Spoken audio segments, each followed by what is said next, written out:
আসসালামু আলাইকুম। ওয়ালাইকুম আসসালাম ওয়া রাহমাতুল্লাহি ওয়া বারাকাতুহু। কি অবস্থা ভাই, ভালো আছেন? এই তো আবু ভাই আছি আলহামদুলিল্লাহ। উনি হচ্ছে আমাদের আবু ভাই। তো আজকে আবু ভাই যেহেতু সৌদি আরবের সিনিয়র, আমার সিনিয়র, তো আজকে আবু ভাই থেকে আমি কিছু কথা শুনতে চাইবো এবং আপনাদেরকেও শোনাবো।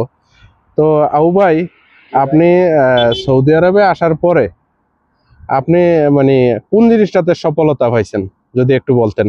ভাই আমি সৌদি আরবে আসার পরে তবে সবকিছু মানে আপনার করছি, স্ট্রাগল করি, যা কিছু পাইছি না পাইছি, সবচেয়ে বড় জিনিস আমার জীবন অভিজ্ঞতা হইলেও আমি নিজে ফাঁক করি খাওয়া শিখছি।